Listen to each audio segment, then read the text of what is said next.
Let's start the class of the day. हम लोग का पोस्ट 1857 के जो इश्यूज बचे थे हम उसको हैंडल करते हैं। Start the national movement from 1858 to 1905।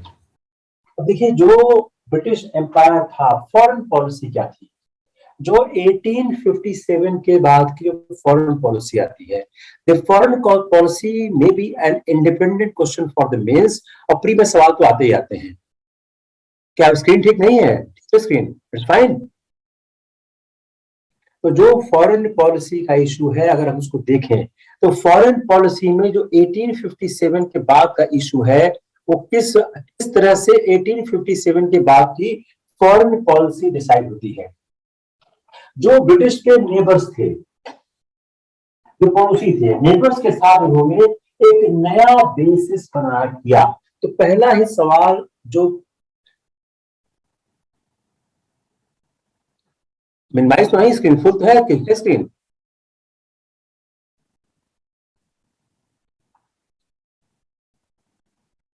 Full screen तो है। What's problem?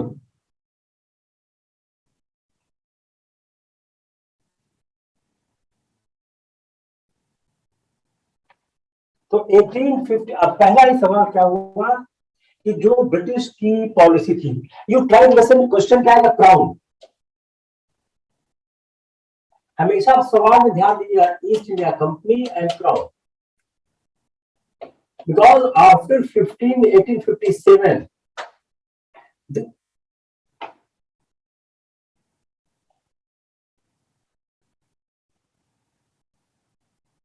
क्या हुआ?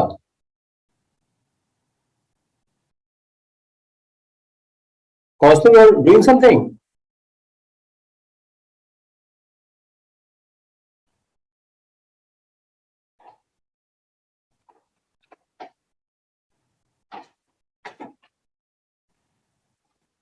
Some problem?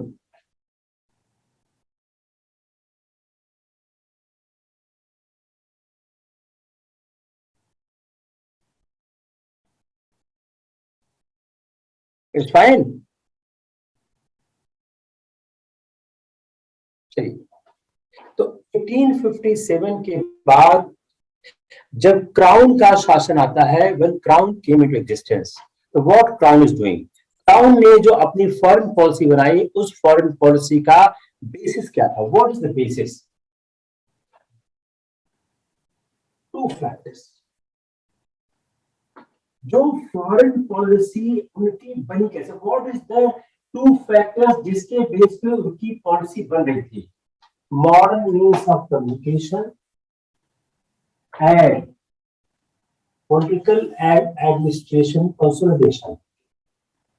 अगर हम यह समझने की कोशिश करें कि पोस्ट 1857 जो भारत का अपने पड़ोसियों के साथ संबंध विकसित हुआ, the relationship of the Indians, of the Indian government with the foreigners, यह क्यों हुआ? क्योंकि दो महत्वपूर्ण परिवर्तन हुए, modern means of communication and political and administrative consolidation.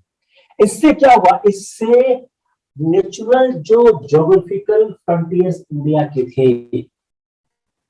वहां तक पहुंच गए। अगर ये तो चीज नहीं होता, these two things have not happened, तो गवर्नमेंट इस बात के लिए तैयार नहीं हो पाती कि वह अपने नेचुरल ज्योग्राफिकल फ्रंटियर तक पहुंचती।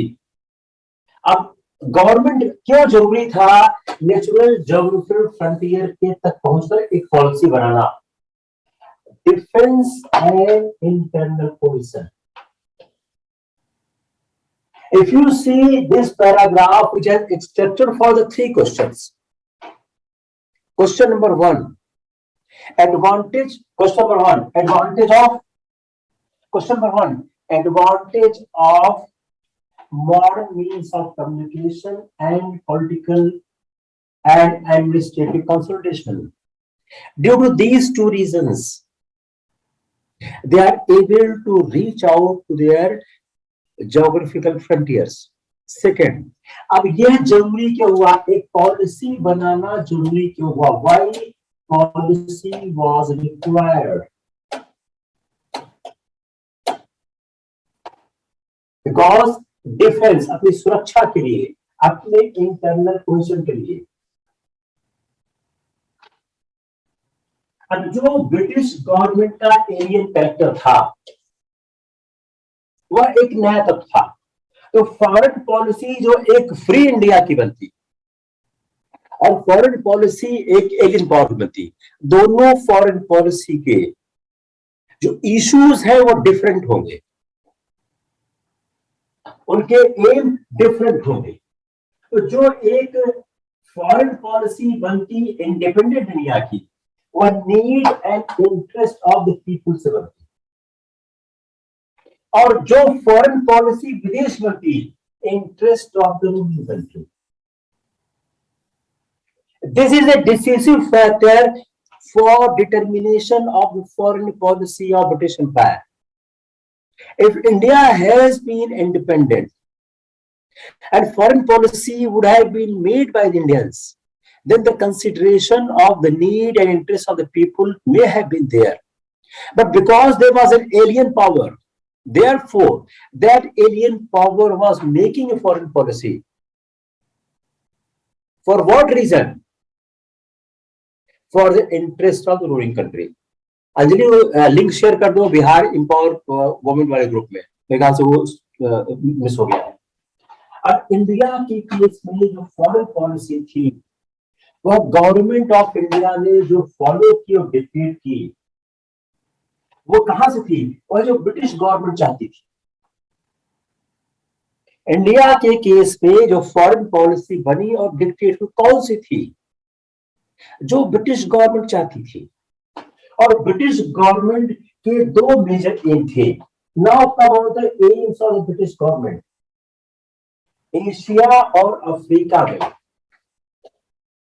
ब्रिटिश गवर्नमेंट के मेजर एम क्या थे? एशिया अफ्रीका में दो थे। Protection of Indian empire and expansion of British commerce and economic interest in Africa and Asia. Listen carefully. If any doubt, you ask me. Understand this. ये सवाल 1857 के बाद की फॉरेन पॉलिसी का मैंने कहीं देखा नहीं है, तो बड़ा इंपॉर्टेंट सवाल है। अगर आता है तो आप कैसे आंसर करो, समझने की कोशिश करो। आप 150 शब्द में 250 शब्द में आता है, और प्री का सवाल तो लगातार मैं सॉल्व करो, प्री का सवाल बिल्कुल गलत नहीं होगा। अब आप समझिए, जो अब हम इसको जरा समझने की कोशिश करते हैं कि जो ब्रिटिश गवर्नमेंट थी वह एलियन पावर थी। The policy of alien power will not have any concern with the welfare of the people.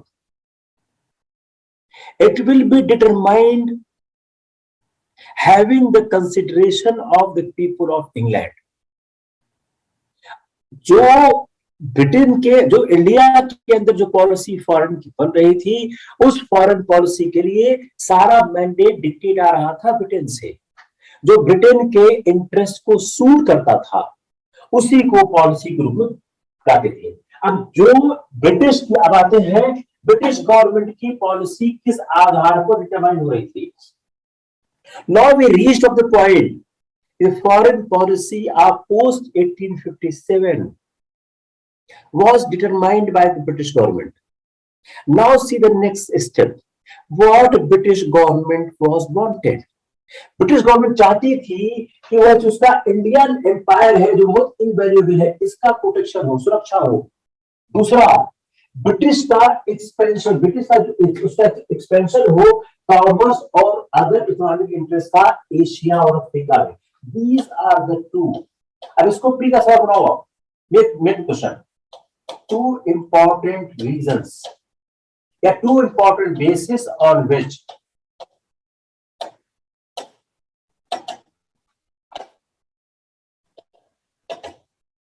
foreign policy was restricted.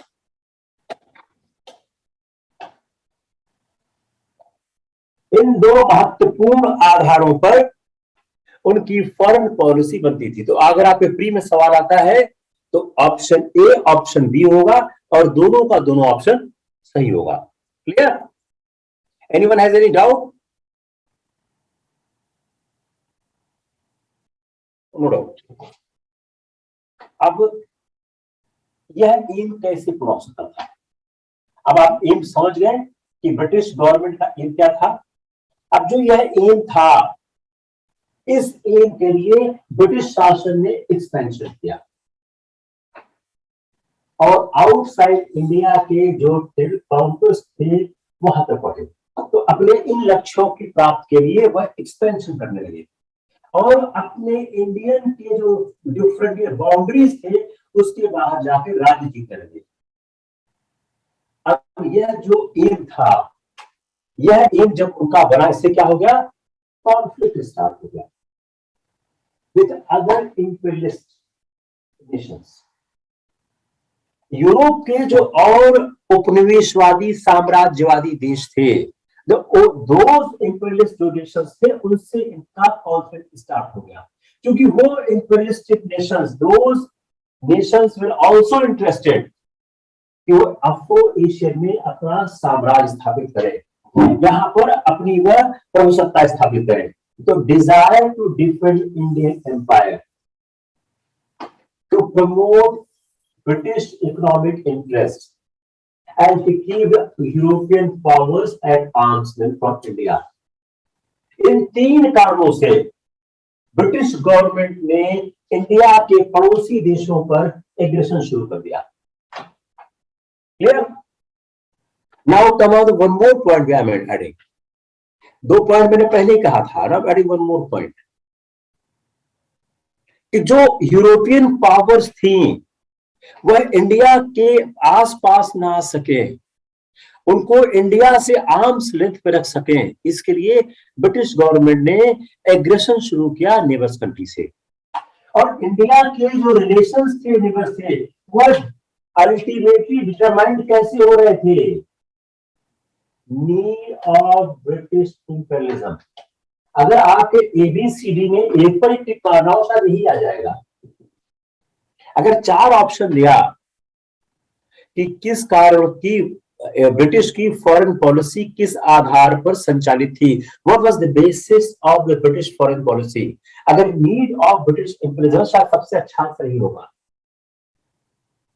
लेकिन अगर हम इस फॉरेन पॉलिसी को समझने की कोशिश करें तो जो इंडियन फॉरेन पॉलिसी है वह ब्रिटिश इंपीरियलिज्म के इंटरेस्ट को तो सर्व कर रही थी, लेकिन इसका कॉस्ट किसके ऊपर जा रहा था? इंडिया के ऊपर जा रहा था। This foreign policy was serving the interest of the British imperialism, but cost of this service is borne by India. इस कारण क्या हुआ? मिनी वॉर्स हो गए, अपने पड़ोसियों के खिलाफ बहुत से संघर्ष हो गए, युद्ध हो गए, और जो इंडियन सोल्जर्स थे उनकी आहुति दी गई। और उसका खर्चा किसने दिया? इंडियन टैक्स पेयर्स दिया।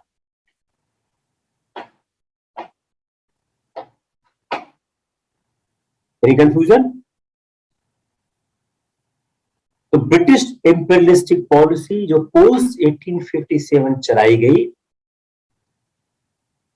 उसका तीन महत्वपूर्ण इशू क्या है? जो उनका इंडियन एम्पायर है उसको प्रोटेक्ट कर सके, ए। बी, जो ब्रिटिश इकोनॉमिक इंटरेस्ट है उसकी सुरक्षा हो सके। सी, जो यूरोपियन पावर्स हैं जिनका उपनिवेश में बहुत विश्वास है उनको इंडिया से आर्म्स लेंथ पर रखा जा सके। Due to these three reasons, जो ब्रिटिश एम्पायर था इंडिया में, वह ब्रिटिश इंपीरियलिज्म के इंटरेस्ट के कारण वह इंडिया के पड़ोसी देशों से संघर्ष में उलझ गया और वह आक्रमण करने लगा। अब इस आक्रमण का सारा खर्चा किसने उठाया? भारतीयों ने। अब देखिए, आक्रमण में खून किसका बहा? भारतीय सैनिकों का। उसका पैसा किसने पे किया? इंडियन टैक्स पेयर्स ने। तो ब्रिटिश इंपीरियलिज्म के इंटरेस्ट को फुलफिल करने के लिए हमारा खून भी बहा, हमारा पैसा भी गया।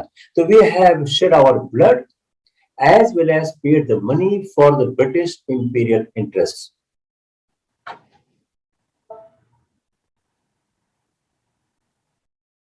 अब इसमें सबसे पहले इनका संघर्ष हुआ नेपाल से। अब ब्रिटिश चाहते क्या थे कि जो इंडिया की नेचुरल ज्योग्राफी में उसमें नेपाल सबसे नजदीक था। तो अक्टूबर 1814 में एक क्लैश हो गया। वो क्लैश जो स्टार्ट हुआ वो हुआ start due to the police action कि बाउंड्री पर दो देशों के पुलिस ने संघर्ष कर लिया, इससे ओपन वॉर हो गया और नेपाल गवर्नमेंट को ब्रिटिश के टर्म्स पर पीस स्थापित करना पड़ा। उसने क्या क्या पीस स्थापित किया? British resident Nepal, he ceded the districts of Gawhar and Humayun, abandoned the claim in the Tarai area, withdrew from Sikkim। ये चार महत्वपूर्ण टर्म थे समझौते के। अब इससे एडवांटेज क्या हुआ? पहला आपने क्या देखा कि समझौते में क्या हुआ, एडवांटेज क्या हुआ? हिमालय तक एम्पायर पहुंच गया, greater trade with central Asia से फैसिलिटेशन होने लग गया, यही चाइना चाह रहा है। फिर स्टेशन शिमला, मसूरी, नैनीताल मिले, गोरखास ऐड हो गए स्ट्रेंथ में, जिससे क्या है ब्रिटिश आर्मी स्ट्रांग हुई। तो ए क्या हो गया? ये है एग्रीमेंट। बी ये क्या है? Advantage to the agreement. आप इसमें लिखिए, you write down this.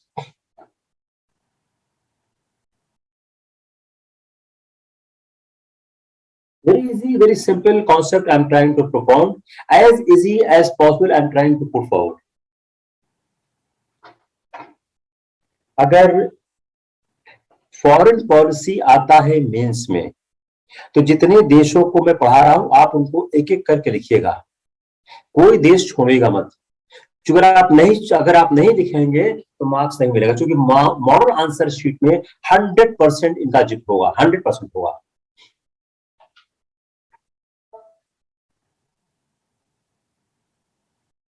Burma. अब 19th सेंचुरी में बर्मा को कॉन्कर किया गया। अब दोनों के बीच कॉन्फ्लिक्ट क्यों हुआ? देख कॉन्फ्लिक्ट कैसे हुआ? कॉन्फ्लिक्ट हुआ है बॉर्डर क्लैशेस से। अब बर्मा में ब्रिटिश इंटरेस्ट क्या था? Forest resource.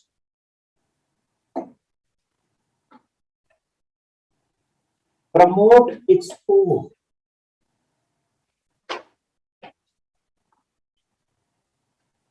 check the spread of the French commercial and political influence. EEC। तो बर्मा में ब्रिटेन का इंटरेस्ट क्या था? पहला बात तो बर्मा का जो एक ह्यूज फॉरेस्ट रिसोर्स था वह एक अट्रैक्शन था। दूसरा बर्मा एक बाजार था, तो जो ब्रिटिश मैन्युफैक्चरर्स थे, जो ब्रिटिश प्रोडक्ट थे उसको एक्सपोर्ट प्रमोट किया था। तीसरा जो फ्रेंच कॉमर्शियल और पॉलिटिकल इन्फ्लुएंस था वह बर्मा में न हो सके। तो बर्मा और जो rest of south east Asia है उसमें न हो सके। अब बर्मा की जो हिस्ट्री है इंटरेस्टिंग है। 18th सेंचुरी में जो किंग अलुगप्या थे उन्होंने बर्मा को कोलराइट किया और 1823 में बर्मा ने आसाम को जीत लिया। और जो बर्मीज ऑक्यूपेशन था अराकान और आसाम में, यह कंटिन्यूअस फ्रिक्शन बन गया बिटवीन बंगाल और बर्मा। अब इन 1824 में ब्रिटिश ने क्या किया? वॉर डिक्लेयर कर दिया बर्मा।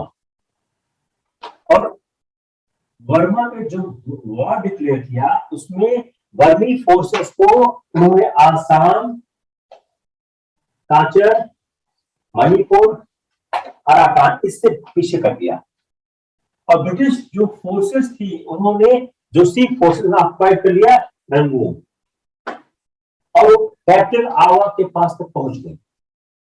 फिर क्या हुआ, फरवरी 86 में एक पीस ट्रीटी हुई, ट्रीटी ऑफ यांडाबू। अब इस ट्रीटी के टर्म्स क्या थे?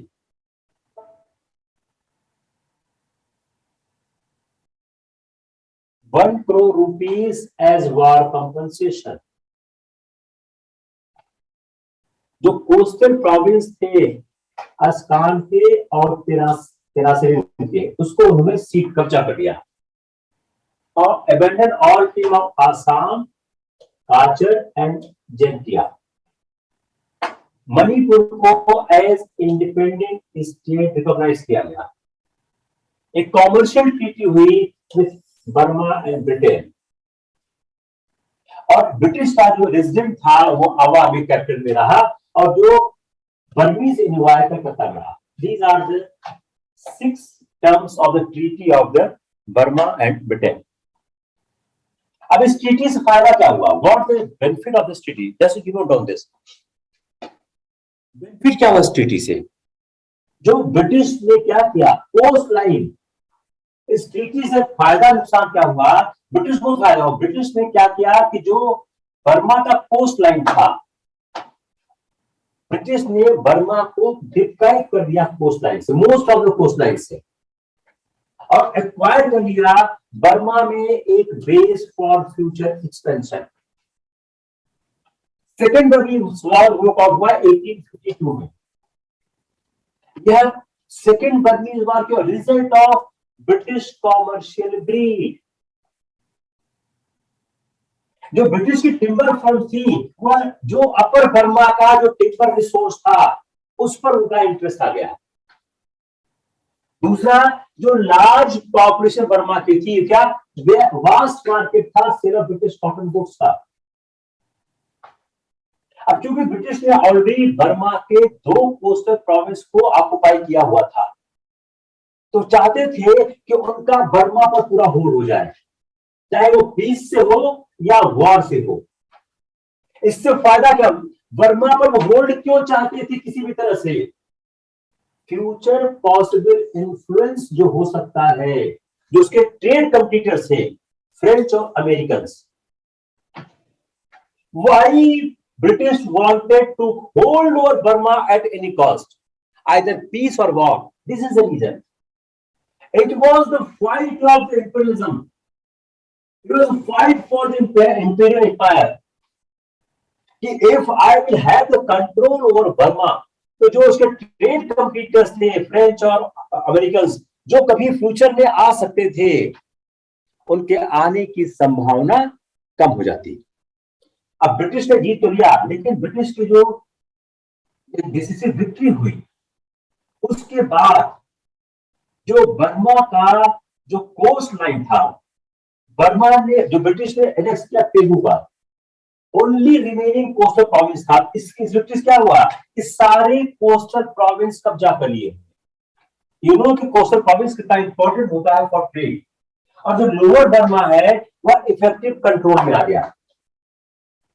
अब ब्रिटिश ने क्या किया, होल बर्मा कोस्टल लाइन को कंट्रोल कर लिया, और साथ ही से क्या हो गया, इंटायर सी ट्रेड कंट्रोल में आ गया।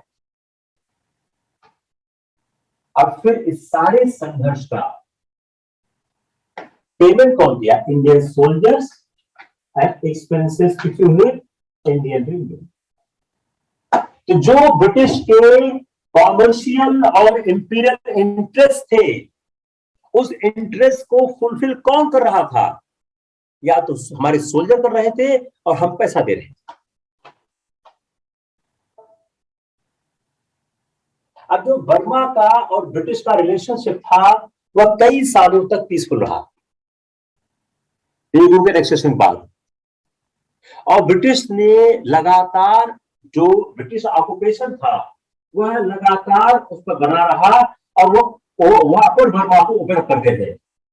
और जो ब्रिटिश मर्चेंट इंटरेस्ट थे, वो possibility of trade with China to Burma, इससे वो इंस्पायर हो रहे थे। और 1885 में किंग थिबा ने एक प्योरली कॉमर्शियल ट्रीटी साइन की फ्रांस के साथ फॉर ट्रेड। अब इससे ब्रिटेन क्या हो गए, इंटेंसली जेलस हो गए कि जो बर्मा में फ्रेंच इन्फ्लुएंस है वो बढ़ सकता है या बढ़ जाएगा। और ब्रिटिश मर्चेंट्स को डर लगा कि जो रिच बर्मीज मार्केट है यह फ्रेंच और अमेरिकन कब्जा कर सकते। तो जो चैम्बर ऑफ कॉमर्स था ब्रिटेन का, उसने यह इस बात को इंसिस्ट किया कि अपर बर्मा को तुरंत एनेक्स कर दिया जाए। और ब्रिटिश ने बर्मा को इन्वेट किया और उसको एनेक्स कर दिया। अब किंग ने सरेंडर कर दिया और उसका पूरी डोमेन एनेक्सेशन हो गया और इंडियन एम्पायर बन गया। लेकिन जो बर्मा का एनेक्सेशन था, जो कॉन्कर था, वो डिसेप्टिव क्यों लगा? बर्मीज नेशनलिज्म था, वो किसी भी तरह सरेंडर करने को तैयार नहीं थे। वो जंगल में चले गए और गुरिल्ला वॉरफेयर करने लगे और उन्होंने ब्रिटिश सोल्जर्स की बहुत हत्या करनी शुरू की। इंडियन जो सोल्जर थे ब्रिटिश मार के, उनकी हत्या करनी शुरू की। जो एक्सपेंस था, देखिए इस एक्सपेंस जो सप्रेशन करने की कोशिश की again for Indian exchequer.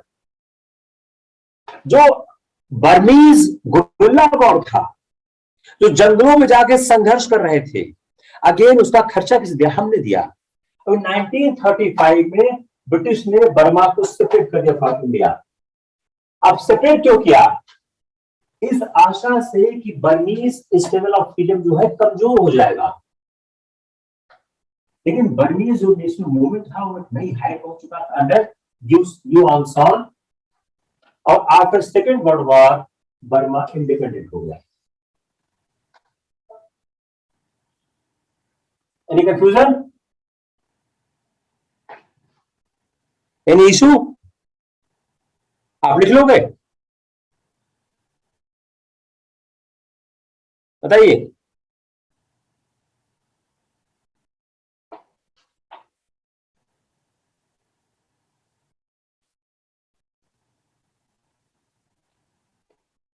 Concept simple है, एक बार समझ लेंगे तो आराम से लिख लेंगे।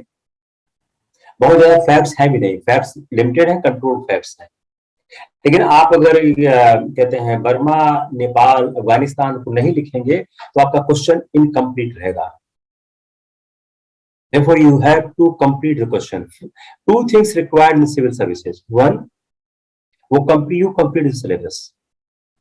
आप सिविल सर्विसेज का सिलेबस पढ़ें, उस सिलेबस को कंप्लीट करें।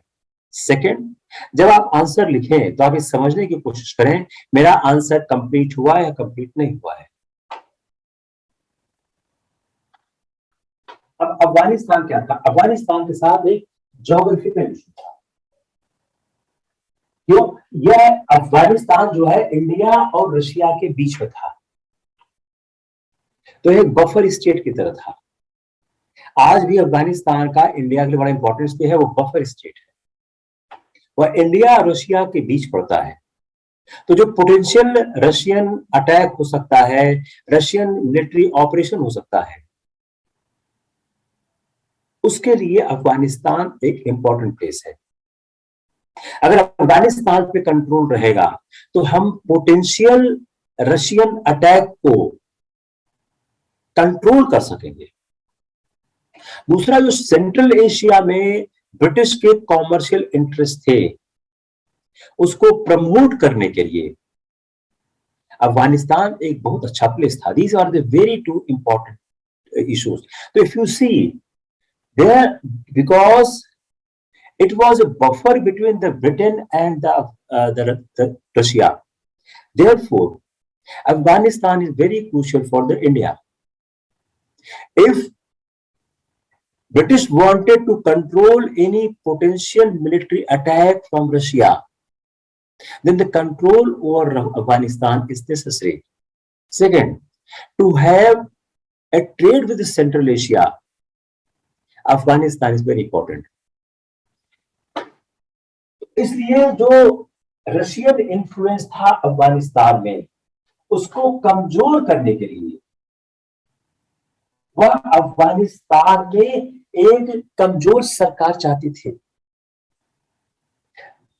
ब्रिटिश चाहता क्या था कि रशियन इन्फ्लुएंस अफगानिस्तान में न हो, लेकिन एक मजबूत सरकार भी अफगानिस्तान में न हो, सरकार ऐसी हो जो ब्रिटिश इशारों पर चल सके। इसलिए इसलिए ब्रिटेन ने वहां के जो शासक थे दोस्त मोहम्मद, उनको हटाया, और जो शाह शुजा थे जो लुधियाना में एक पेंशनर के रूप में रह रहे थे, उनको 1809 में अफगानिस्तान की गद्दी पर बैठा दिया। इससे क्या हुआ, वह पावर को कंट्रोल कर रहे थे। अब ब्रिटिश ने उसके बाद क्या, ब्रिटिश ने एक अटैक लॉन्च किया अफगानिस्तान में इन फरवरी 1839। उसके बाद अफगानिस्तान को एक ट्रीटी साइन करनी पड़ी, जिसमें अफगानिस्तान एंड रिस्टोर टू दोस्त मोहम्मद, ये तो पहला कर लिया। लेकिन ब्रिटिश ने जब अटैक किया अफगानिस्तान में, और ब्रिटिश को कंपेल होना पड़ा एक ट्रीटी साइन करने के लिए, और वह अफगानिस्तान को छोड़ा और दोस्त मोहम्मद को उन्होंने सत्ता पर वापस कर दिया। अब जो इंटायर अफगान एडवेंचर था ब्रिटिश का, वो फेल हो गया। और जो फर्स्ट अफगान वॉर था, इसमें इंडिया को 1.5 करोड़ रुपीस का खर्चा आया और 20,000 लोग मारे गए। अफगानिस्तान में कोई जीत नहीं पाया आज तक। ये बड़े बड़े साम्राज्यों को खत्म कर देता है। अब ब्रिटिश ने क्या किया, now British has changed the policy of non interference. Now, after this setback, the policy has been changed. क्या पॉलिसी आई, पॉलिसी ऑफ नॉन इंटरफेरेंस। जो इंटरनल अफेयर्स अफगानिस्तान में 1860s Russian again turn its attention to central Asia. जब Crimean war में Russia हार गया, तो उसने सेंट्रल एशिया में अपना अटेंशन शुरू किया। अब ब्रिटिश ने क्या किया, policy of strengthening Afghanistan as a powerful buffer. You see how the policies keep changing. So from 1870 onwards, एक resurgence था of imperialism all over the world, और वहां पर एंग्लो रशियन राइवलरी आ गई। अब जो ब्रिटिश स्टेटमेंट्स थे, जो ब्रिटिश के जो कूटनीतिज्ञ थे, उन्होंने फिर कहा कि अफगानिस्तान को अंदर डायरेक्ट कंट्रोल में लाया जाए, ताकि वह ब्रिटिश का जो एक्सपेंशन है सेंट्रल एशिया में, उसमें मदद कर सके।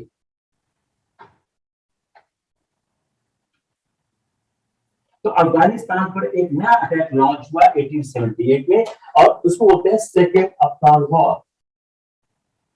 पीस केम आई 1879 में, जब शेर अली से याकूब खान के साइन की ट्रीटी ऑफ डेनमार्क, जिसमें ब्रिटिश वह सब प्राप्त कर गए जो वह चाहते थे।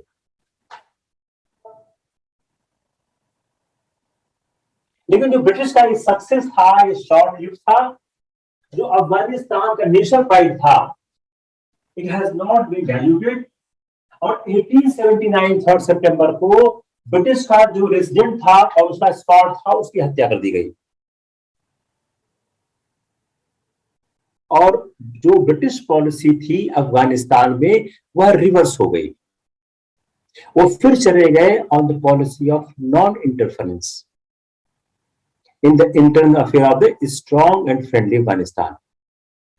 जब फर्स्ट वर्ल्ड वॉर आया और जो रशियन रिवॉल्यूशन आया 1917 में, इसने एक नया सिचुएशन क्रिएट किया एंग्लो अफगान रिलेशनशिप में। और जो अफगान थे वह अब पूरी तरह से इंडिपेंडेंस मांगने लग गए, और ब्रिटिश कंट्रोल अफगानिस्तान पर खत्म हो गया, और पीस वापस आ गया इन 1921, when अफगानिस्तान अपना कंप्लीट इंडिपेंडेंस प्राप्त कर गया। अब you see this foreign policy of question, the independent question came on the Afghanistan also. The reason being, Afghan issue is very much in the limelight. This you can use for your essay also. अगर आप essay के लिए चाहें, उसमें इस्तेमाल कर सकते हैं। अगर कोई फॉरेन पॉलिसी, फॉरेन रिलेशन पे सवाल है उसमें यूज कर सकते हैं। देखिए, नॉलेज का जो रिजर्वायर है वो हर जगह काम आता है। So now your this chapter is closed. Now we are moving to that 1858. Wait for 5-10 minutes. I will again start. What's time right now?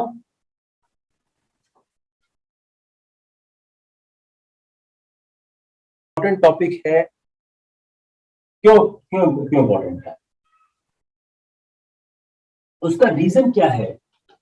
Nation movement 1857 के बाद की घटनाओं से स्टार्ट होता है। It is not in 1885। Before the formation of the Congress, there was lot of issues wrapping inside India.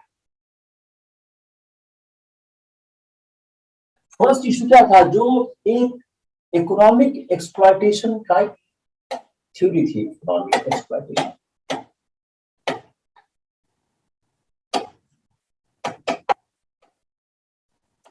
And gain of wealth. इस पर जो आरसी दत्त ने और दादा भाई नौरोजी ने काम किया, these two were very important aspect to awaken the nation। 1857 के विद्रोह के बाद क्रोनोलॉजी याद करना बहुत जरूरी है, क्योंकि क्रोनोलॉजी पे सवाल बहुत बार आ जाते हैं। और एक सवाल अगर हमने गलत कर दिया, हम रेस से पार हो जाएंगे। 1858 में क्वीन विक्टोरिया का प्रोक्लेमेशन होता है, जहां पर क्या आता है? Transfer of power from East India Company to crown. 1861 में इंडियन काउंसिल एक्ट आता है, जो डिटेल में बात की। Grain of popular element.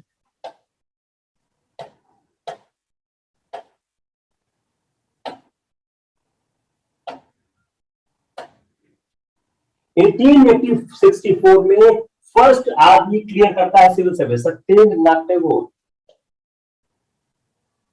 1872 में कुका युग होता, बात कर चुके हैं। 1874 में बिगनिंग होता है बैकवर्ड मूवमेंट का, और आर्य समाज फाउंड होता है एट बॉम्बे।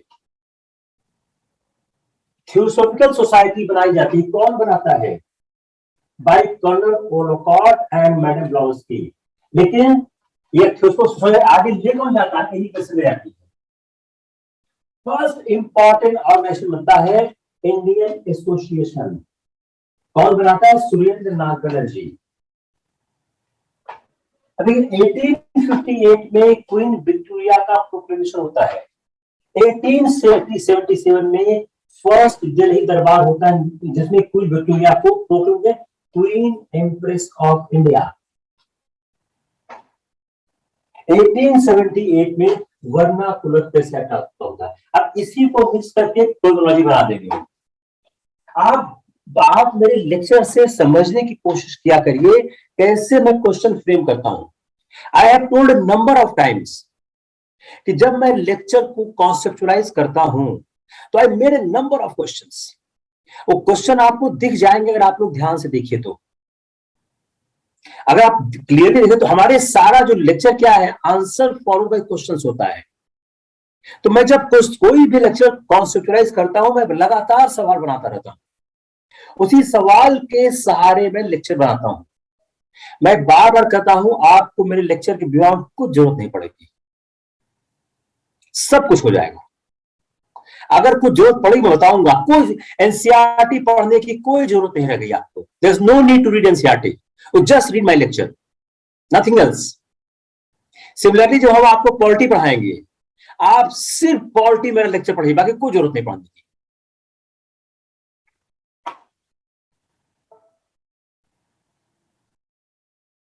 अब 1883 इल्बर्ट बिल कंट्रोवर्सी हमने पहले डिस्कस किया है। इल्बर्ट बिल क्या था? इंडियंस को यूरोपियन के आपराधिक मामलों पर निर्णय देने का अधिकार। Indians can trial the criminal cases on the Europeans. उसको यूरोपियन से स्वीकार नहीं किया। 1885 में इंडियन नेशनल कांग्रेस मिलती है, बहुत डिटेल पढ़ेंगे इसके बारे में। 1890 में इंडियन काउंसिल एक्ट आता है। 1893 को जरूर याद करिएगा, विवेकानंद बोलते हैं शिकागो की वर्ल्ड पार्लियामेंट में। 904-905 में रशियन जापानीज वॉर होता है। 1905 पार्टीशन ऑफ बंगाल एंड स्वदेशी मूवमेंट। 1906 में फाउंडेशन ऑफ मुस्लिम लीग और formation of national council of education. 1907 में कांग्रेस सेशन होता है, जहां कांग्रेस दो पार्ट बढ़ जाती है। इस कांग्रेस सेशन का प्रेसिडेंट कौन था? आगे आ जाएगा रास बिहारी बोस।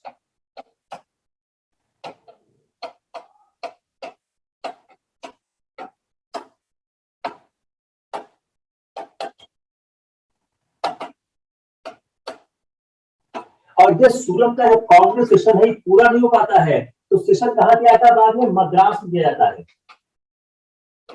इस कांग्रेस सेशन में हंगामा हो जाता है, तो इसमें नरमपंथी मॉडरेट्स एक्सट्रीमिस्ट को एक्सपेल कर देते हैं।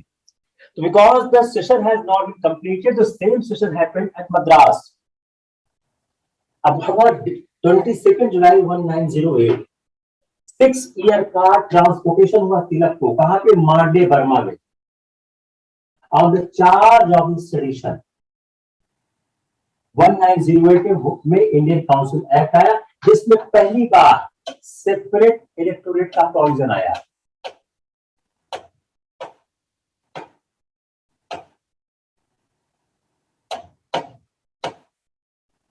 सेपरेट इलेक्टोरेट का प्रोविजन पहली बार आया। 1911 किंग जॉर्ज और क्वीन मेरी का इंडिया में विजिट हुआ।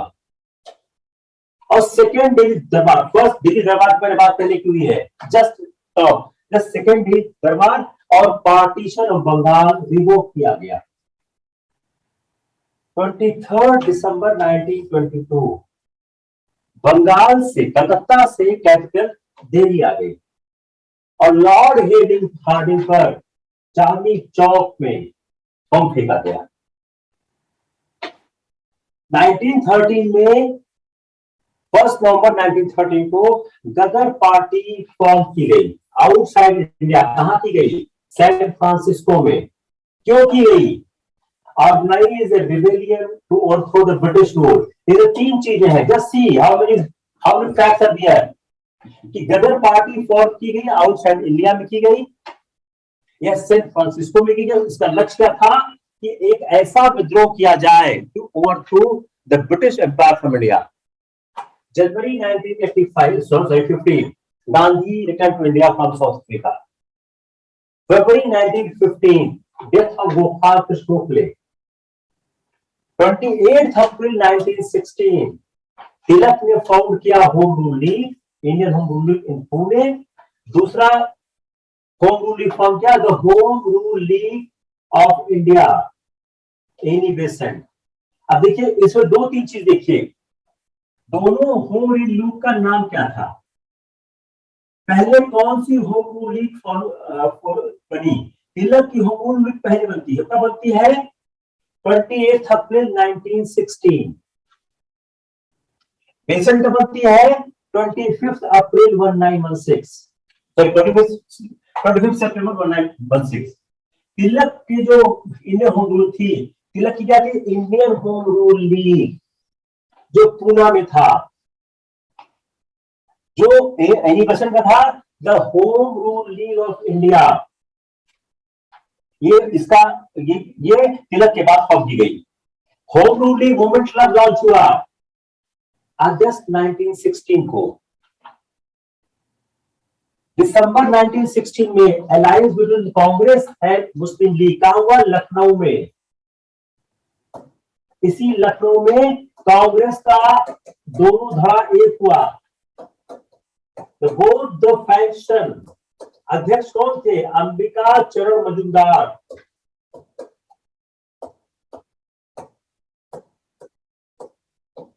वाइस प्रेसिडेंट अंबिका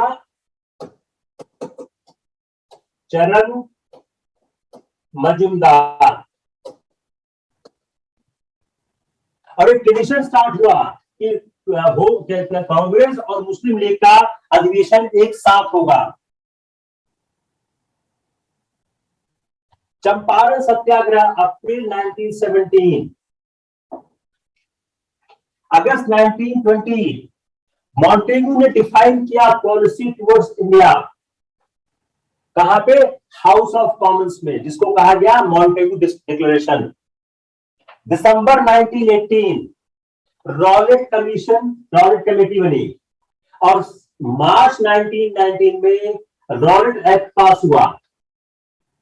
6 अप्रैल 1919 को लॉन्च हुआ एंटी रॉलेट एक्ट सत्याग्रह। भाई सवाल बहुत आता था पहले कि गांधी का सत्याग्रह किसके खिलाफ था? रॉलेट एक्ट के खिलाफ था।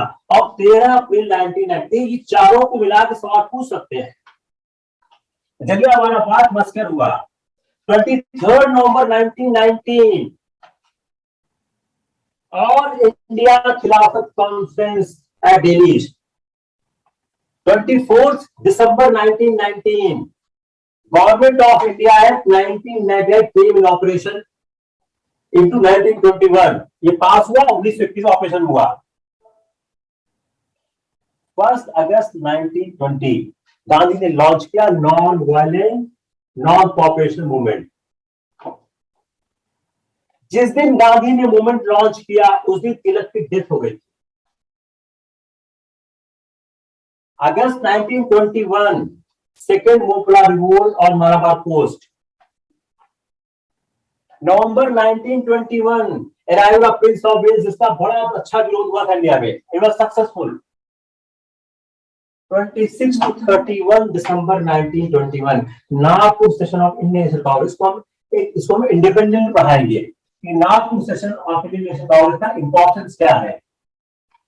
फरवरी 1 1921 Gandhi's ultimatum to the Viceroy।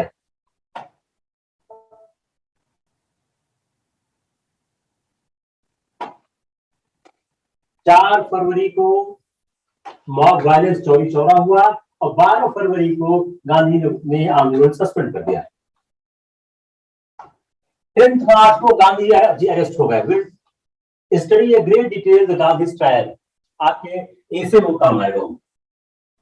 31 दिसंबर 1921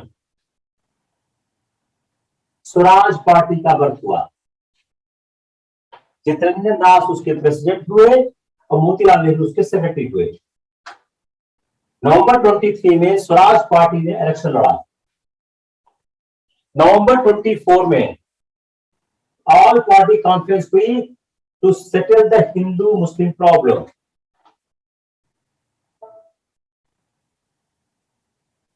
दिसंबर 1924 इस सवाल आता है कम्युनिस्ट पार्टी की स्थापना कहां हुई थी? एट कानपुर।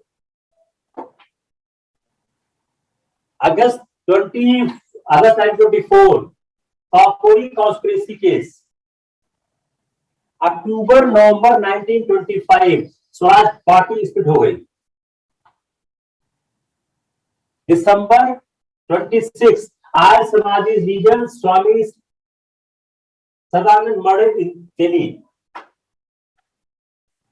श्रद्धानंद है, गलत टाइप हो गया, श्रद्धानंद, स्पेलिंग मिस्टेक हो जाती है। श्रद्धानंद। साइमन कमीशन 1927 जिसमें क्या है? ऑल वाइट्स को अपॉइंट किया गया। तो इस सवाल क्या है? साइमन कमीशन का विरोध क्यों हुआ? दिस 2 क्वेश्चन बनते हैं। साइमन कमीशन क्यों बनाया गया और साइमन कमीशन का विरोध क्यों किया गया और कमीशन किस दिन भारत में आया? तो पहली बात क्या है? साइमन कमीशन बनाया गया कि फ्यूचर कॉन्स्टिट्यूशनल रिफॉर्म के बारे में सजेशन दे। साइमन कमीशन का विरोध क्यों हुआ? It was all white commission for such an important issue of India. The Britishers has not considered a single Indian to discuss on the subject. Third, it arrived on the Bombay on 3rd February 1928. Madras session हुआ Indian Congress जिसको decide किया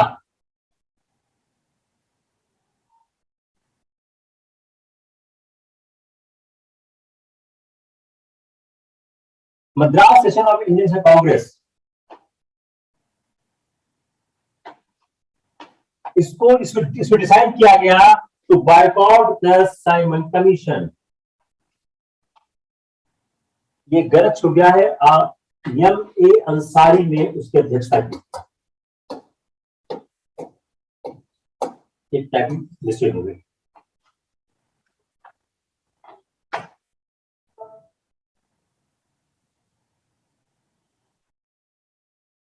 Simon commission arrive किया India में 3 फरवरी में। मई 1928 में Nehru committee form हुई to draft Indian constitution. दिसंबर 98 में Nehru committee report accept हो गई। कहां? कलकत्ता सेशन में। इसकी अध्यक्षता किसने की? मोतीलाल नेहरू ने।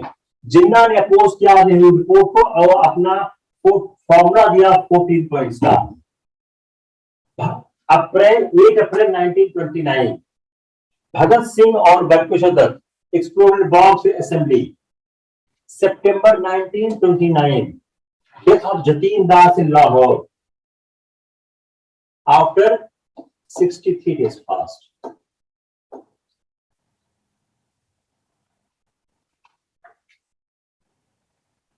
October 1929 Irwin Declaration of Dominant Status for India in Future.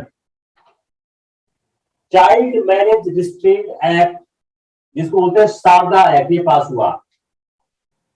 इसमें मैरिज ऑफ गर्ल्स बॉयज जो 18 years ऑफ एज या इफेक्ट किया अप्रैल 30। ये बहुत इंपॉर्टेंट है कि जो प्रोहिबिशन हुआ बॉय और मैरिज के एज ग्रुप पे।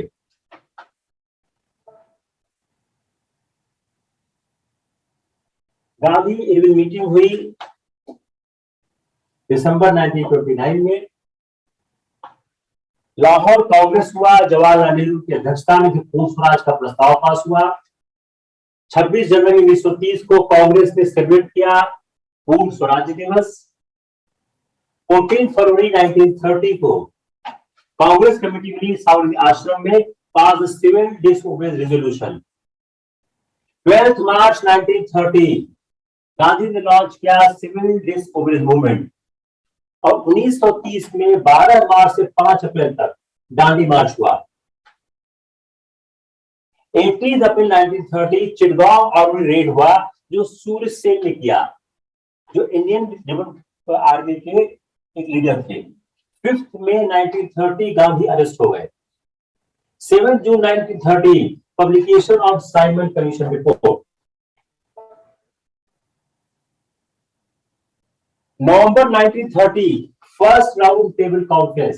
कॉन्फ्रेंस किस पर हुई थी? अगेन द क्वेश्चन, किस पर हुई थी? Discuss the Simon commission report. और फर्स्ट राउंड टेबल को कांग्रेस ने बायकॉट किया। 5 मार्च 1931 को गांधी इम्पैक्ट हुआ और सिविल डिसओबीडियंस मूवमेंट जो है सस्पेंड हो गया। 23 मार्च 1931 भगत सिंह को फांसी हो गई। 7 September to 11 September 1931 second round table conference. Gandhi return हुए without achieving any result. Gandhi ने 3 जनवरी 1932 को धमकी for the civil disobedience movement और सेकेंड फेज लॉन्च हुआ। 4 जनवरी 1932 गांधी और अदर कांग्रेस अरेस्ट हो गए और कांग्रेस को इलीगल डिक्लेयर कर दिया गया। 17 अगस्त 1932 कम्युनल अवार्ड गांधी ने लॉन्च किया सितंबर 20 fast unto death for what? For the against the communal award. Poona pact हुआ 20 सितंबर 1932 को गांधी और अम्बेडकर के बीच। थर्ड राउंड टेबल कॉन्फ्रेंस हुआ नवंबर दिसंबर 1932 को। इंडियन रिपब्लिक आर्मी के सूर्य सेन को अरेस्ट किया गया, बाद में उनको हैंग टू डेथ किया गया। Preparation of white paper on the Indian constitution reform March 33 में गांधी ने 3 वीक का फास्ट किया और वीकली हरिजन लॉन्च किया। हरिजन मैंने बात किया था सामाजिक सुधार आंदोलन के समय।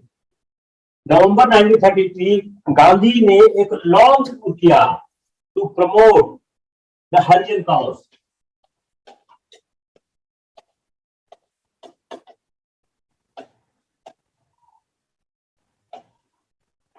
और गांधी ने 34 से 39 तक एक्टिव पॉलिटिक्स से अपने को रिटायर कर दिया।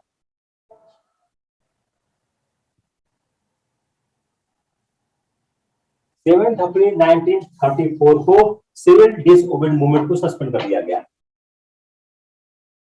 17 मई 1934 formation all India Congress socialist party. May 18 to May 20, 1934 ratification of Gandhi decision to suspend civil disobedience movement by the Congress। 1935 4th August government of India act 1935 पास हुआ, फोर्स में आया।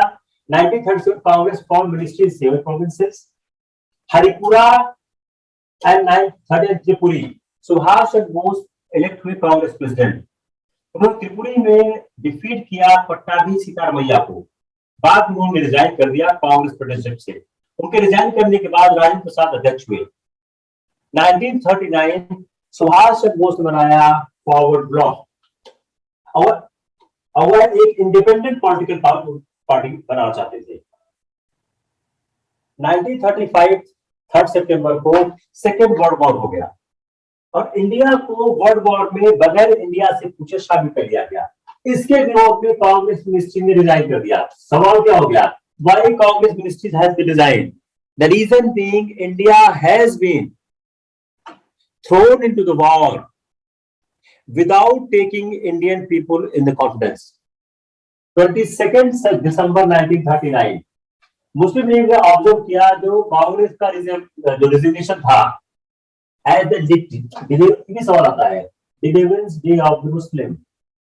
जब कांग्रेस ने मिनिस्ट्री से रिजाइन किया उस दिन को कैसे मुस्लिम लीग लिया? क्या है? Deliverance day of the Muslim. Lahore session हुआ मुस्लिम लीग का 23 मार्च 40 को, जिसमें पाकिस्तान का रेजोल्यूशन पास हुआ। 10 मई 1940 चर्चिल बिके प्राइम मिनिस्टर ऑफ इंग्लैंड। 10 अगस्त 1940 जो लिबरल थे उन्होंने अनाउंस किया कि ब्रिटिश पॉलिसी जो अगस्त ऑफर के नाम से जानी जाती है, जिसमें कहा गया कि जो इंडिया का स्टेटस है वह डोमिनियन स्टेटस दिया जाएगा और एग्जीक्यूटिव काउंसिल का इलाज किया जाएगा। थोड़ा सा टाइपिंग मिस्टेक हमारे पास हो गई है। 18 to 22 अप्रैल 1940 कांग्रेस ने अगस्त ऑफर को इनका रिफ्यूज कर दिया और कांग्रेस ने लॉन्च किया इंडिविजुअल सत्याग्रह। जनवरी 1941 सुभाष चंद्र कलकत्ता से जाकर बम्बई पहुंच गए। 7 अगस्त 41 रविन्द्रनाथ टैगोर की डेथ हो गई। जनवरी 1942 जापानीज ने अटैक कर दिया रंगून पे। अब ये लगा कि जो संघर्ष है भारत के दवाई तक आ गया। 11 मार्च 1942 क्रिप्स मिशन का अपॉइंटमेंट हुआ और उन्होंने पॉलिटिकल पार्टी से डिस्कस किया, लेकिन दोनों पार्टी ने क्रिप्स मिशन को रिजेक्ट कर दिया। वर्धा में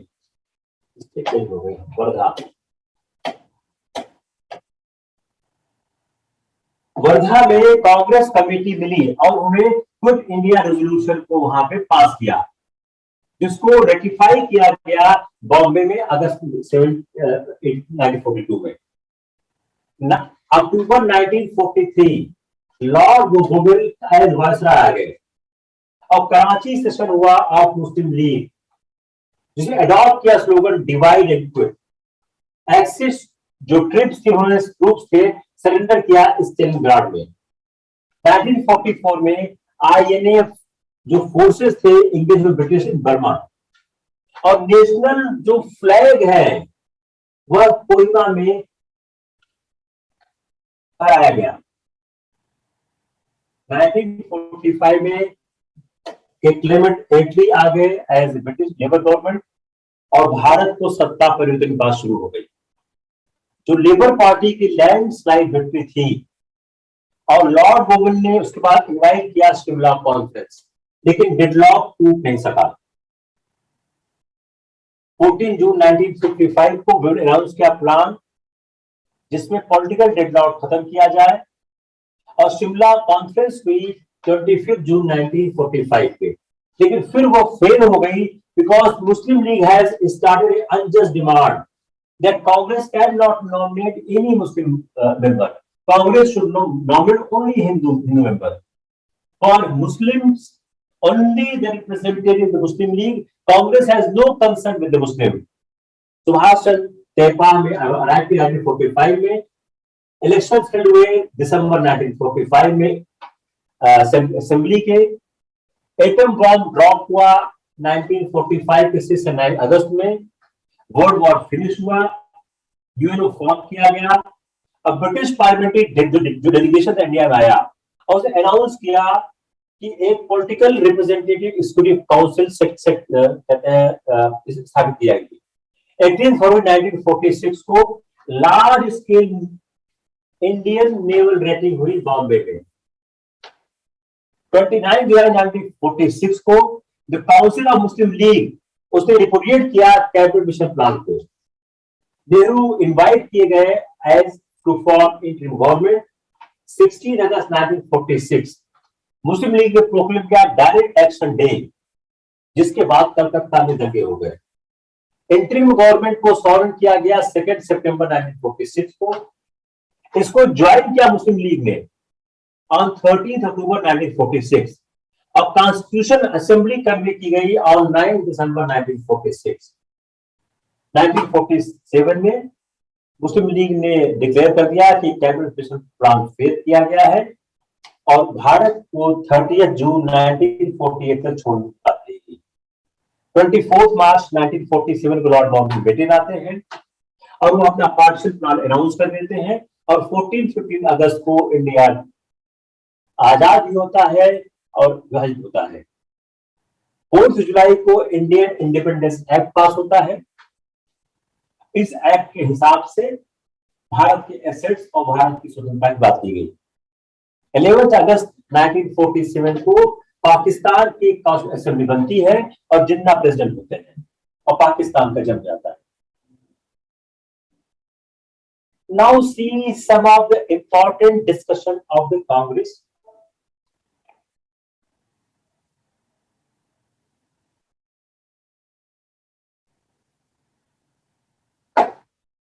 कांग्रेस के कौन कौन से सेशन इंपॉर्टेंट, उसमें क्या क्या हुआ। पहला जो कांग्रेस का सेशन हुआ बॉम्बे में हुआ दिसंबर 28-30 में गोकुल दास तेजपाल धर्मशाला में।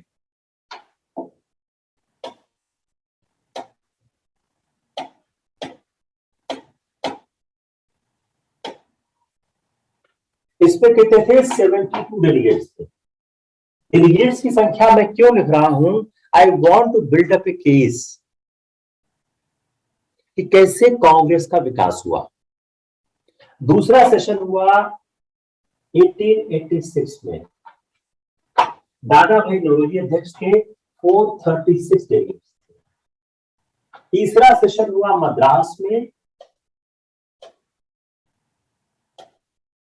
बदरुद्दीन तैयब जी प्रेसिडेंट थे। He has appealed Muslim to be a member of Congress. ये फर्स्ट मुस्लिम कांग्रेस अध्यक्ष। ये सवाल पहले बार आया हुआ है 2-3 बार और छोटे मोटे एग्जाम में अभी ज्यादा होता है। चौथा सेशन हुआ इलाहाबाद में, जॉर्ज ह्यूल अध्यक्ष हुए। ये फर्स्ट इंग्लिश मैन थे जो अध्यक्ष हुए। ये सेशन इंपॉर्टेंट क्यों है? To understand the secularism. Why? Because in this session a resolution has been passed. No resolution was to be passed to which an overwhelming majority of Hindu or Muslim delegates objected.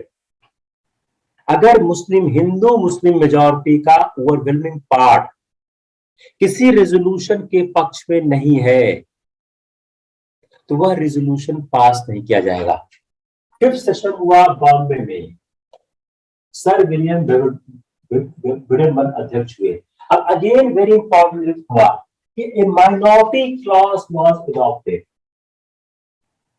जो 5वां session था उसमें एक minority clause adopt किया गया। ये minority clause क्या था? यह डिमांड किया कि लेजिस्लेटिव काउंसिल में अकॉर्डिंग टू क्या क्या पारसीज, क्रिश्चियन, मुस्लिम, हिंदूज जहां माइनॉरिटी में है अपने नंबर में वहां पर प्रपोर्शन ऑफ पॉपुलेशन का ध्यान दिया जाना चाहिए। तो एक माइनॉरिटी जो क्लॉज एडॉप्ट किया गया, क्लॉज होना चाहिए, क्लास में किया गया, माइनॉरिटी क्लॉज वाज एडॉप्टेड। वो क्लॉज क्या था कि लेजिस्लेटिव काउंसिल में रिफॉर्म किया जाए कि जहां पर भी वेयरएवर पारसीज, क्रिश्चियंस, मुस्लिम्स और Hindus in minority, their number elected to the council would not be less than their proportion in the population. अब एक सवाल और है, यह क्यों कहा गया? व्हाई? रेजोल्यूशन का पार्ट है ये, बीच में अगला बोलने आ रहा हूं। यह क्यों कहा गया? रीजन क्यों दिया गया? कहा गया कि India not yet a homogeneous country. अब जो पॉलिटिकल मेथड्स है यार, therefore it is different from those in Europe. यह जो माइनॉरिटी क्लॉज लाया गया, यह इसलिए लाया गया कि इंडिया अभी भी होमोजेनियस कंट्री नहीं है, और जो इंडिया की जो पॉलिटिकल सिचुएशन है, it is different from the Europe. अगर हम इसको एनालाइज करें तो एक कंक्लूजन क्या आएगा फॉर योर मेंस एग्जामिनेशन? तो जो हमारे अर्लियर नेशनल लीडर्स थे वो इस बात को लेकर डिटरमाइंड थे कि कैसे एक सेकुलर नेशन को बिल्ड किया जाए, और Congress itself being intensely secular. Only on the basis of this session you can write 40 words around of the secularism in the Indian ethos. You are getting my point? Only on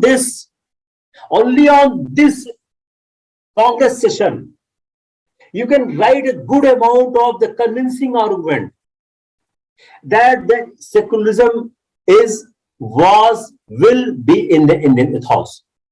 Clear? तो यह जो चौथा session है, जो पांचवा session है, यह दोनों सेशन बहुत इंपॉर्टेंट है। इसलिए अगर हमारे चौथे पांचवें सेशन के अध्यक्ष का नाम पूछा जाता है तो कोई गलत सवाल नहीं है। It is not a wrong question. It is a good question. Why? Because the fourth and fifth session is establishing the intention and motive of the Congress to unite the country.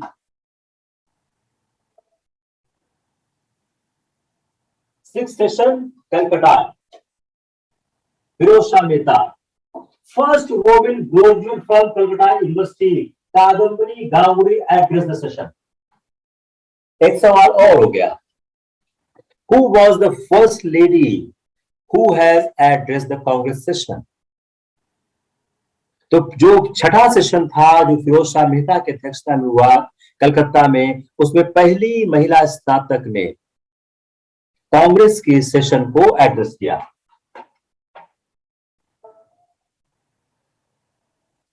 अब आते हैं ninth session.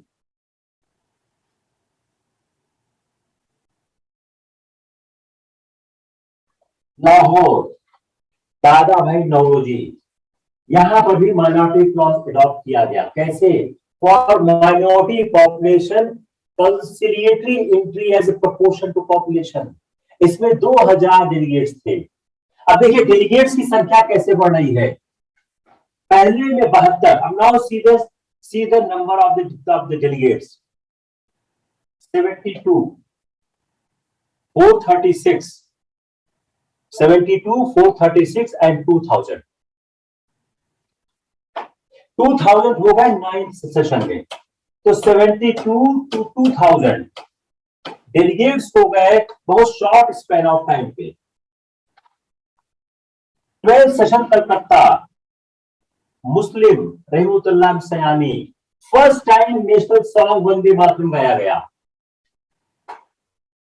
11th session Amravati, Shri Shankar Nair and standing ovation to struggle of the Tilak. और इसी session के लिए अश्विनी कुमार ने कहा कि कांग्रेस 3 दिन का तमाशा है और कुछ नहीं है। यहीं से आपको कांग्रेस की जो पॉलिसीज थी, मॉडरेट पॉलिसीज, उसके विरोध में एक्सट्रीमिस्ट आ रहे थे। कल मैं आऊंगा उस पर तो आपको बताऊंगा। जो 30 सेशन था 1897 का, अब वो जो मॉडरेट पॉलिसी का पहला फेज था खत्म हो रहा था, और अश्विनी कुमार दत्त, अरविंद घोष, तिलक, इन लोगों ने क्या किया, जो एक पॉलिसी थी मॉडरेट्स की, उससे उनका कोई विश्वास नहीं था। तो ये ग्लोबली सेट, तिलक क्या बोलते हैं, अश्विनी कुमार दत्त बोलते हैं कि यह 3 दिन का तमाशा है। तिलक क्या बोलते हैं, आप अगर साल में एक बार मेढक की तरह क्रॉक करोगे, if you croak like frog once in year, you can not achieve anything.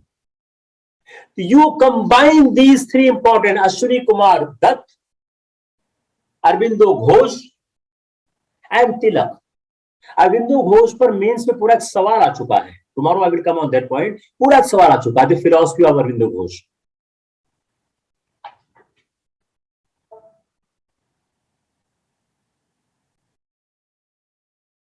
Bengal का डिवीजन हुआ 1905 में, बनारस का सेशन हुआ, गोपाल कृष्ण गोखले अध्यक्ष थे, बंगाल डिवीजन को कंडेम किया गया और बायकॉट मेंशन किया गया। कलकत्ता 1906, दादा भाई नौरोजी अध्यक्ष थे, इसमें रिकमेंडेशन किया गया, किसका, डिस्ट्रिक्ट कमेटी था। एक्सट्रीमिस्ट इसमें डोमिनेट कर गए और आर्गुमेंट किया कि boycott need to go other provinces also. यही के 1906 के कलकत्ता अधिवेशन के प्रस्ताव पर, on the resolutions of the Calcutta 91906, the Congress has been started in the separation mode. One of the issue is the boycott need to go other provinces. There was a difference of open with the moderates and extremists, and Congress has been divided. जो बिपिन चंद्र पाल का boycott का movement था, boycott पदवी, उसको oppose किसने किया, गोखले ने या मालवीय जी ने। राज बिहारी घोष अध्यक्ष थे, 1907 पार्टी स्प्लिट हो गई।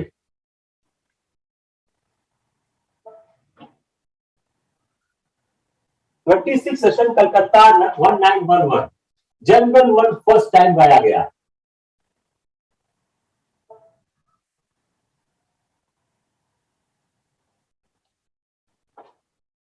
बॉम्बे 1915, सत्येंद्र प्रसाद सिन्हा अध्यक्ष थे, यह डिसीजन हुआ रीएडमिट द एक्सट्रीमिस्ट इन कांग्रेस। आप इस सवाल का फर्क समझिएगा।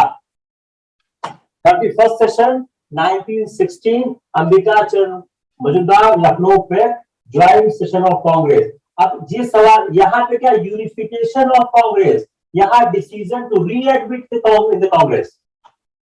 Just try to see this difference. Purposely, I tried to put this in front of you. You can understand the difference.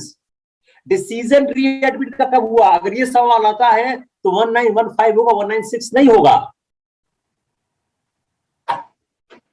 AB Besant Calcutta, first women president.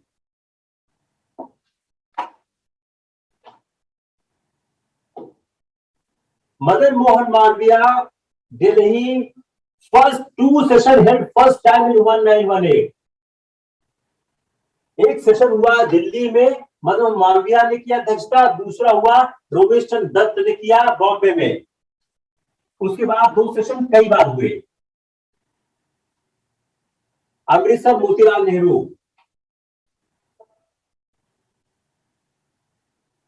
Calcutta 1920, इसमें डिसीजन क्या हुआ, ये स्पेशल सेशन था, अध्यक्षता लाजपत राय ने की। Boycott title, school, court, council accepted non cooperative movement by 1886 against 884. Just see why I am using this figure. Congress was a democratic institution. Every proposal was presented before the Congress. Even the non-cooperation movement has the dissenting voices. 1886 people were with the non-cooperation. 884 was against the non-cooperation. By this basic fact, you can establish that how Congress is a democratic institution established since initiation. The most important aspect of Indian National Congress of the boycott, non-cooperation, has been tested on the altar of the democracy. Nagpur, very important. Adhyaksh C. Vijay Raghavan change in Congress constitution. Number 1, Code Ana membership fees to split the Congress membership. 14,582 delegates participated in the first session, 72 in 1885.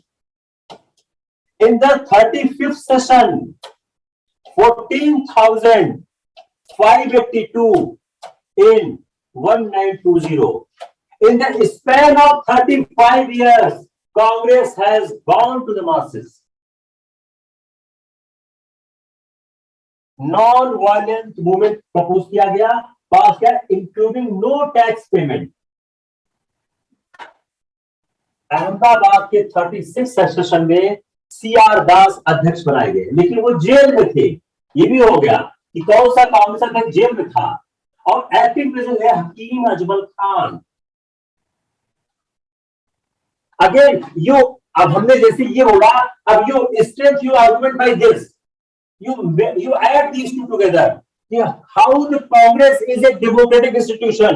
जो 37वां कांग्रेस अधिवेशन गया में था, जो चितरंजन दास की अध्यक्षता में था, proposal of council entry was rejected. Congress was again the verge of the division. तो 890 versus 1740, 890 लोग चाहते थे काउंसिल एंट्री हो, 1740 चाहते थे काउंसिल एंट्री नहीं हो.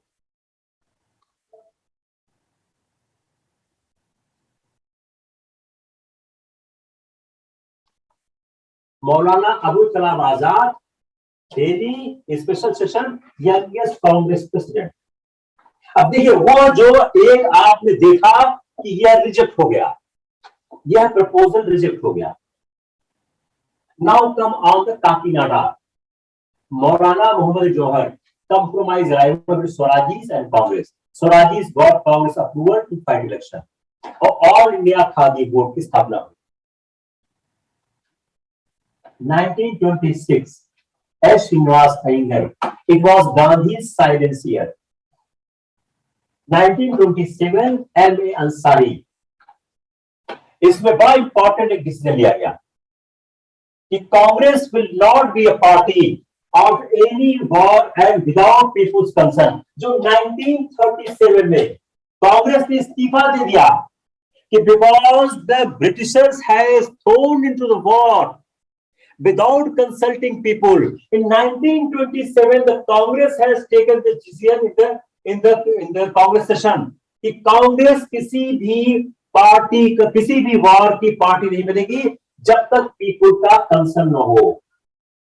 पूर्ण स्वराज प्रस्ताव पास किया गया, याद करिएगा, इसमें पहली बार पास कर दिया गया था. गांधी ने अपोज किया. यह क्या हुआ, प्रस्ताव प्रस्तुत किया, एक स्ट्रोक में पास हो गया. गांधी ने इसमें एज एन ऑब्जर्वर पास किया था आफ्टर 1922. अब इसके बाद 1928 के सेशन, 28 का जो सेशन था वो कलकत्ता में था, मोतीलाल नेहरू की अध्यक्षता में था. इसमें all India youth Congress form हुई. इसमें डोमिनियन स्टेटस का टाइम लिमिट दिया गया कि अगर एक साल में नहीं दिया गया तो फाइट फॉर पूर्ण स्वराज. और ये कहा गया Indian struggle was a part of the worldwide struggle against imperialism. Very important issue. The international level the Indian struggle has gone. कि जो भारत का स्वतंत्रता संघर्ष है वह पूरे विश्व के उपनिवेशवाद के संघर्ष को प्रतिनिधित्व करता है. 1929 पंडित जवाहरलाल नेहरू अध्यक्ष थे, पूर्ण स्वराज का प्रस्ताव पास हुआ.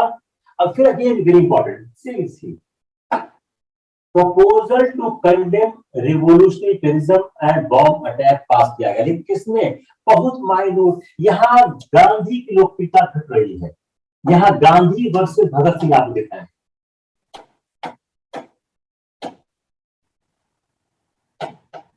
जो रिवोल्यूशनरी टेररिज्म को कंडेम किया गया 924 लोग पक्ष में थे, 794 विरोध में थे, a very thin margin. Karachi 1931, Patel ji अध्यक्ष थे।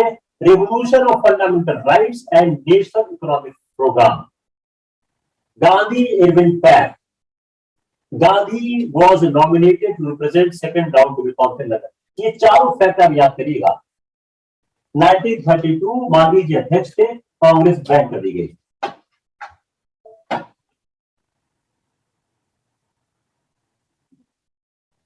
Nineteen 37 Faizpur Nehru first session in the village, पहला सेशन विलेज हुआ।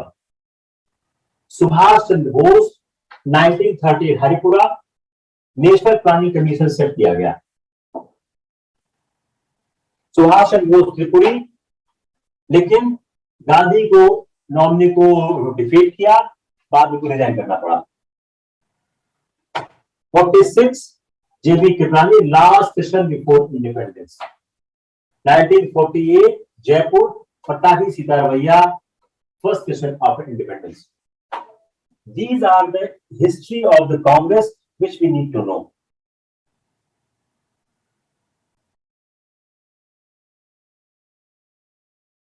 एक सेशन छूट गया था 1924, बेलगाम का गांधी अध्यक्ष। गांधी सिर्फ एक बार अध्यक्ष हुए और तिलक कभी अध्यक्ष नहीं हुए। तिलक was not the president of the Congress. और Gandhi only one president, that is बेलगाम।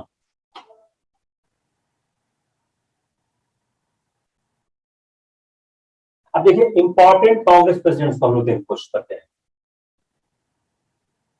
कुछ फैक्ट देखिए। 1885 में डब्ल्यू.सी. बनर्जी हुए, वायसराय कौन थे? डेफिनेट उस समय। 1886 में कलकत्ता दादा भाई नौरोजी 436 डेलीगेट्स थे। 1887 मद्रास बदरुल तैयब जी, he has appealed Muslim to be member of Congress. 1888 Allahabad George Yule, no resolution passed without to which and overwhelming majority of Hindu और Muslim delegates objected, अभी मैंने बात की हुई थी। 1889 बॉम्बे सर विलियम ब्रैडमन, अभी हमने एक्सप्लेन किया। 1890 Calcutta Firoz Shah Mehta, Kadambini Ganguly. 1893 Lahore Dadabhai Naoroji, minority clause adopted for minority population, consider entry की गई as proportional to the population, 2000 delegates. 1894 Madras Alfred Brent, 1895 Poona Surendra Banerjee, 1896 Calcutta M Rahimtullah Sayani. First time वंदे मातरम गाया गया। अभी मैंने कहा नेशनल सॉन्ग वंदे मातरम। अमरावती अभी हमने बात किया थोड़ी देर पहले का कि अमरावती क्यों इंपॉर्टेंट है, तो इसको उन्होंने कहा 3 दिन का तमाशा। 1899 लखनऊ उमेश दत्त, इसमें कई इक्वल प्रस्ताव पास किए गए। 1905 बनारस गोपाल कृष्ण गोखले, बंगाल डिवीजन पर नियुक्त किया गया। 1906 कलकत्ता नौरोजी रिकमेंड किया डिस्ट्रिक्ट कमिटीज एक्सट्रीमिस्ट डोमिनेट करने लगे और आर्गू किया boycott need to go other provinces also. Surat split,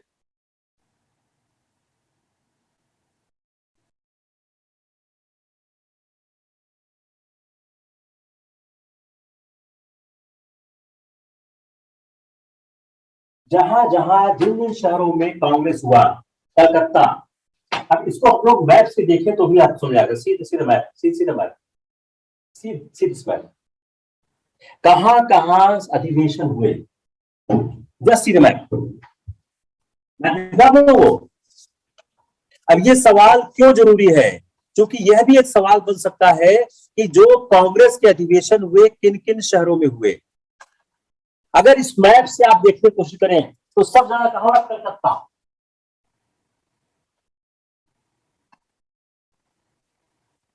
सबसे ज्यादा कांग्रेस के अधिवेशन कहां हुए? कलकत्ता हुए। कहां कहां हुए?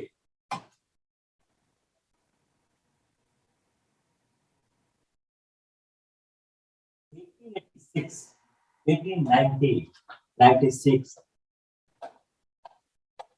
9 टाइम्स इन कलकत्ता। तो सवाल क्या हो गया कि सबसे ज्यादा अधिवेशन कहां हुए? If you count this Calcutta, it's 9 times. Got it? तो एक सवाल क्या बन गया कि सबसे ज्यादा बार कांग्रेस के अधिवेशन कहां हुए? तो आंसर क्या होगा? कलकत्ता। कितने बार हुए? 9 टाइम्स।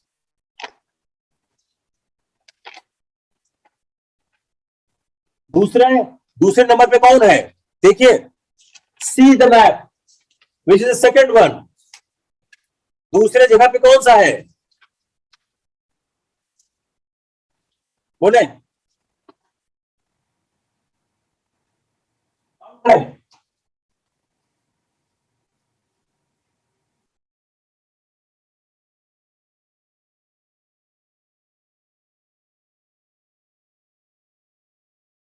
बताइए। मद्रास है। 1 2 3 4 5 6 7, 7 times. Fine. Third via third. Fast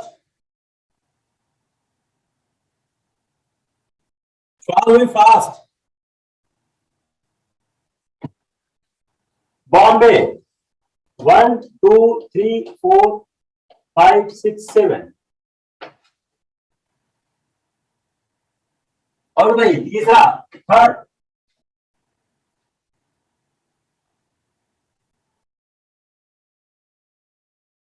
बताइए।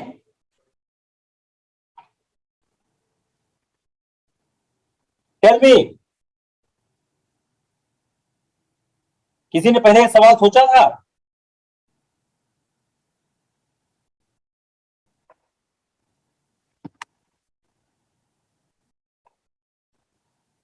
बॉम्बे, कलकत्ता, दिल्ली, मद्रास 4 जगहों पे है। तो अब देखिए figure. Calcutta 9 times, Bombay 7 times, Madras 6 times, Delhi 3 times. 1892 to 1909 90% delegates में हिंदी हुआ करते थे। तो क्या हुआ सवाल? ए बी सी डी सबसे ज्यादा बार। अब इसको दो तरफ पूछ सकते हैं, सबसे ज्यादा बार कांग्रेस का अधिवेशन कहां हुआ, और they can group the chronology A B C B C D B A C A B D. इसी भी तरह से मिक्स कर दिया। आपको याद करना पड़ेगा। 9 times Calcutta, 7 times Bombay, 6 times Madras, 3 times Delhi. अब प्रोमिनेंट लीडर्स कौन कितनी बार अध्यक्ष रहा? मोतीलाल नेहरू 2 बार है, 1919, 1928। जवाहरलाल नेहरू 29, 30, 36, 39। सरदार पटेल 31, 34। तो सबसे ज्यादा बार इलेक्ट कौन हुआ? जवाहरलाल नेहरू। लेकिन मौलाना आजाद 1939 से 46 तक रहे, और एक बार कब रहे? 1922। एक बार और थे ना कभी? किस ईयर में थे? एक बार और बताओ, कौन सी ईयर था? मौलाना आजाद 1922 था। मौलाना आजाद कौन सी ईयर था? 1923। तो एक 1923 में थे, लेकिन वो इलेक्ट नहीं हुए थे। जस्ट सी द इशू कि जो मौलाना आजाद के साथ जो था कि वह एक बार रहे 1923 में, और फिर 1939 में अध्यक्ष हुए, और 1945 तक कांग्रेस बैन रही। तो 1940 से 1945 तक कांग्रेस बैन रही। तो इलेक्ट हुए वो सिर्फ 2 बार। तो इलेक्ट हुए जवाहरलाल नेहरू सब ज्यादा बार, कितने बार? 4 बार। वो सिलेक्ट हुए दो बार, 1938 एंड 1939, लेकिन क्या हुआ 1939 में उनको रिजाइन करना पड़ गया। बस करें और खोलें दूसरा पेज।